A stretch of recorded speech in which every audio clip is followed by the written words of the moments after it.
마음을 연다는 것은 결국 배려인데 그렇게 이제 쉬운 일은 아니라고 생각이 됩니다만은 이 소통을 하려고 하면은 뭐 내가 먼저 마음을 열어야 된다 하는 그런 생각이 듭니다.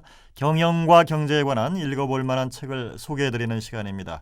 CEO를 위한 서평 서비스 제공하고 있는 자이노리 경영연구원 서진영 대표 나오셨습니다. 안녕하세요. 네, 안녕하십니까. 네, 오늘 소개해 주실 책 이름이 제7의 감각, 전략적인 직관. 상당히 어렵습니다. 어떤 선정하신 이유가 있을 것 같네요. 예, 무엇보다도 부제로 붙은 전략적 직관이라는 단어에 이렇게 확 다가갔습니다. 직관이 어떻게 재구성되고 조합되어서 창조의 영역으로 갈 수 있는가 이런 얘기를 하고 있고요. 그리고 여러 지금 아주 이슈가 되고 있는 구글, 마이크로소프트, 애플 이런 회사들의 아주 깊이 있는 사례를 다루고 있어서 오늘 소개해드리려고 가지고 나왔습니다. 저도 이제 단어는 좋아해요. 직관하면 상당히 좋아하는데 네. 그래서 저는 제 집사람이 태어나서 처음으로 첫 번째 선을 본 사람이 이제 집사람이 되었습니다. 그러세요? 예, 아유 행복하십니다. 억울하죠 좀? 네. 책의 대략적인 내용 좀 소개를 해주시죠. 예, 제7의 감각이라고 얘기하고 있는데요. 제7의 감각 이전에 그러면 6개의 감각이 있을 것 아닙니까? 그게 뭐라고 생각하십니까? 글쎄 감이 잘 안 오는데요. 6개의 감각이 우리가 몸으로 느끼는 아니, 비설, 신이라고 하죠. 눈, 귀, 코, 입, 신체 그리고 뜻이 느끼는 것이 색성향 미촉법입니다. 색깔을 느끼고요. 소리를 느끼고 향기를 느끼고 맛을 느끼고 감촉을 느끼고 네. 그리고 마음으로 느끼는 감정이 있죠. 이게 바로 6개의 감각입니다. 근데 요거를 넘어서는 7번째 감각이 뭐냐? 직관이라는 거죠. 네. 인사이트라는 겁니다. 그러니까 통찰력이라고도 하죠. 그래서 섬광 같은 통찰력을 통해서 기존의 요소들을 조합해내는 능력이 바로 직관의 본질이다.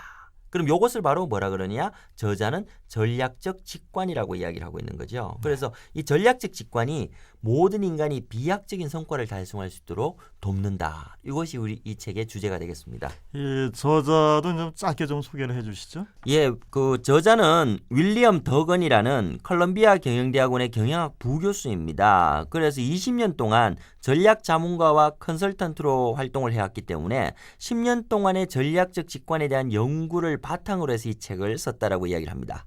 네. 전략하면은 뭐 여러 가지 이제 경영학의 그 주요 분야다 하는 그런 얘기도 하지만은 뭐 이 군사학문으로도 다뤄졌다 이제 이렇게 알고 있습니다. 이 고전이라고 일컬어지는 전쟁론.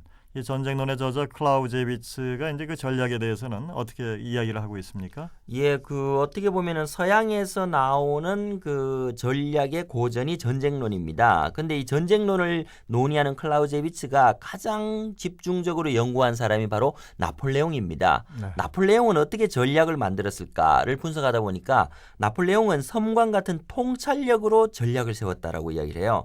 조금 소개를 해드리게 되면요. 아벨 강스 감독이라는 사람이 나폴레옹을 초기 무성 영화, 소리 나오지 않는 영화 시대에 1927년에 나폴레옹 작품을 만들었습니다. 근데 여기에 소개하고 있는 그 전쟁에 관한 일화가 그 클라우제비츠가 이야기하는 것과 동일하기 때문에 잠깐 소개를 해드리면요. 1793년에 툴롱이라는 그 지역을 그 프랑스 해군에게서는 가장 중요한 지역인데 이걸 영국군에게 뺏겨버렸습니다. 네. 당시에 나폴레옹이 24살이었는데 그때 당시에 장군은 툴롱을 이렇게 회복하기 위해 가지고 아주 전쟁을 보병전을 하겠다. 그냥 촥촥촥촥 밀고 들어가 가지고 영국군을 몰아내겠다라고 작전을 세우게 되는데 나폴레옹은 전혀 다른 의견을 내게 됩니다. 툴롱을 차지하기 위해서는 레규에트라는 요새 그 해안을 바라보는 요새를 잡으면 툴롱은 저주로 복구될 것입니다. 라고 얘기를 하는데 이게 무슨 소리냐. 그전에서는 전부 그냥 열심히 전쟁하는 것만 생각을 했었는데요. 나폴레옹은 요새를 점령하면 적이 떠난다. 그 첫 번째 이유가 나폴레옹이 가지고 있었던 게 등고선 지도라고 합니다. 이렇게 등고선 지도를 보니까 가장 높은 곳에 차지하고 있었던 게 레규에트다.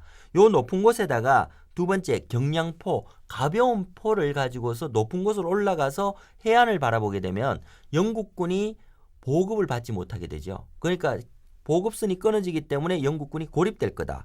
그리고 세 번째로 미국의 독립전쟁 당시에 1776년에 영국이 그 보스턴을 이렇게 장악했을 때 보스턴을 공격하던 헨리 녹스라는 미국 독립군의 그 장군이 항구가 내려 보이는 도체스트 하이츠라는 곳에다가 대포를 끌고 올라가서 이거를 고립시켜 버렸다 그럽니다. 그리고 마지막으로 잔다르크가 과거에 독립전쟁을 할 때도요. 도시 주위의 작은 요새들을 먼저 장악하면서 이제 그 자기의 거대한 도시를 이렇게 확보를 하게 되거든요. 무슨 이야기냐면 이런 네 가지 것들이 이렇게 잘 합쳐지면서 전략적 직관이 이거를 그러니까 이렇게 잘 통합해낸 거죠. 이런 통합을 한 결과로 툴롱의 포위 공격이 많은 피를 흘리지 않고서도 레기에트라는 핵심적인 요새를 장악함으로써 끌어낼 수 있었다. 이게 바로 전략이다. 이런 이야기들을 소개를 하고 있습니다. 네, 전략적인 직관에 대해서 지금 설명을 들으셨는데 요새 구글하면은 가장 세계에서 무서운 속도로 성장을 하고 실제로 이제 세계를 지배하는 가장 유력한 기업이 될 것이다. 이제 이런 그 시사점을 많이 던지는 그런 기업인데 이 구글의 성공을 향한 전략적인 직관 어떤 거를 들고 있습니까?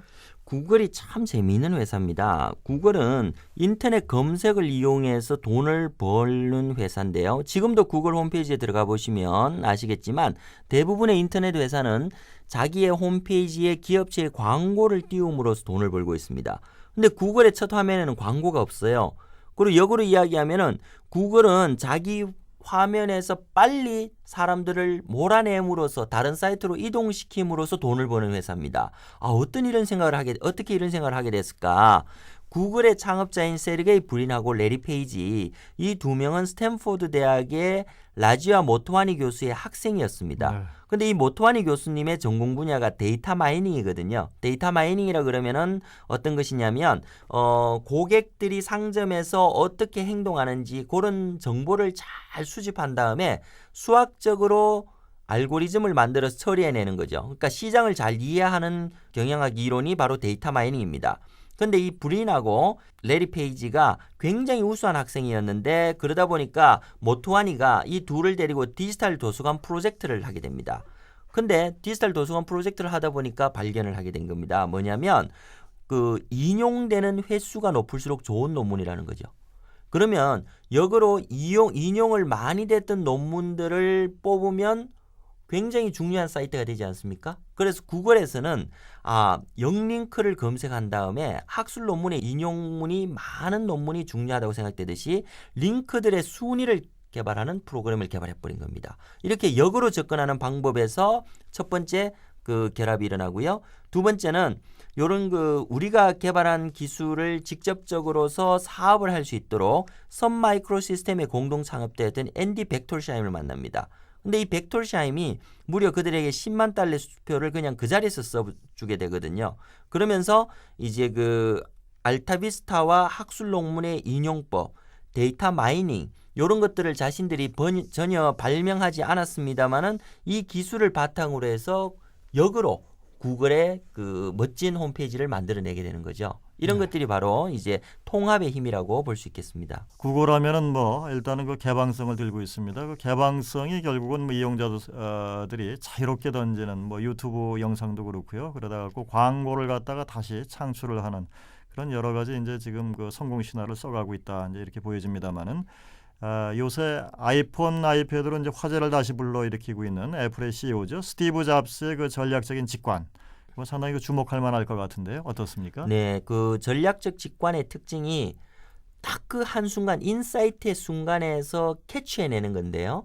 근데 그 캐치를 해내기 위해서는 과거의 경험이라든가 지식이 결합된다는 겁니다. 근데 그 제록스의 팔로알토 연구센터가 그때 당시에는 컴퓨터에 관해서 굉장히 발전돼 있는 다큐멘터리에 관해서 굉장히 발전돼 있는 장소였습니다. 여기를 우연하게 잡스가 1979년에 방문을 하게 되거든요. 방문한 자리에서 잡스의 머리를 아주 강하게 망치처럼 때린 것이 뭐냐면 그래픽 사용자 인터페이스, 그러니까 그래픽 유저 인터페이스라고 이야기를 하죠. GUI. 지금 어떻게 보면은 우리가 쓰고 있는 그 웹에서 이렇게 더블 클릭을 해서 이제 접속하는 그림들 있지 않습니까? 그 아이콘을 통해서 접속하는 것을 사실은 팔로알토 연구소에서 연구를 하고 있었던 모양이에요. 이거를 딱 보고 나니까 10분이 지났을 때 스티브 잡스는 앞으로 모든 컴퓨터가 그런 식으로 작동하리라고 확신했다. 라는 표현을 쓰고 있어요. 그래서 제록스의 그래픽 사용자 인터페이스 GUI를 가지고서 매킨토시를 만들어내게 됩니다. 어떻게 보면은 창조성은 여러 가지 것들을 인용하고 연결하는 것뿐입니다. 라는 표현을 쓰게 되면서 잡스가 이렇게 만들어낸 그 매킨토시를 시작으로 해가지고 그 다음에 나온 것들을 보게 돼도 픽사라든가 아이맥, 아이팟도 자기가 직접 만들어낸 건 하나도 없어요. 과거의 지식과 경험을 결합한 다음에 새로운 조합을 만들어내는 것이거든요. 이것이 바로 전략적 직관이 필요한 시점이다. 과거의 지식들을 딱 하나로 묶어내는 그 인사이트가 어디에서 오느냐? 그 전략적 직관을 잘 관리하는 사람이 결국 성공을 가져올 수 있다라고 이야기를 하는데요. 사실 그러고 보면요. 마이크로소프트는 익스플로러를 만들기 위해서 넷스케이프의 브라우저를 빌려온 것이고요. 네. 그리고 애플은 아이팟을 만들기 위해서 크리에이티브의 MP3 플레이어를 빌려온 것입니다. 구글은 비디오 디스플레이 사업을 위해서 유튜브를 인수를 하게 되거든요. 여러 가지 다양한 그 기술들을 계속 보면서 자신의 지식과 결합된 형태에 의해서 짠 하고 터지는 것이 바로 전략적 직관이다. 라고 이제 말씀을 드릴 수가 있겠습니다. 네, 지금 설명하신 대로 아마 클릭의 시대에서 이제는 또 태블릿 PC 같은 것이 이제 등장을 합니다만은 이 결론적으로 제 7의 감각, 전략적인 직관이 던지는 메시지라고 그럴까요? 우리가 좀 어떻게 활용하면 좋겠습니까? 예, 전략적 직관을 가지기 위해서는 여러 사례들을 보니까요. 모든 경험과 지식, 감각이 통합되어 완성되는 해안인 전략적 직관에 대해서 많은 생각을 하고 있을 필요가 있습니다. 근데 저자는 이런 표현을 쓰네요. 미래에 가장 실현 가능한 목표에 도달하려면 마음을 열고 가장 쓸만한 과거의 예들이 서로 합쳐질 때까지 기다려라. 다시 이야기하면은 여러 가지 사례들을 보면서 그것이 자신의 사업에 그리고 미래에 어떻게 쓰일지를 생각을 하면서 기다릴 수 있는 사람이 결국 미래를 가진다. 땅을 어루만지면 해답이 찾아오고 우리의 마음이 평정과 초심을 이룰 때 우리는 주변의 우주에 자신을 열어 보인다. 다시 이야기하면 경험과 지식, 직관이 잘 결합된 상태에서 혁신을 할 수 있다. 이런 것들을 바로 우리가 그 시사점으로 얻을 수 있겠습니다. 마음에 확신이 있어야 이제 통섭도 찰나적으로 오는 모양이죠. 그렇죠. 예. 지금까지 자인우리경영연구원 서진영 대표였습니다. 고맙습니다. 네, 감사합니다. 책 읽고 행복하십시오.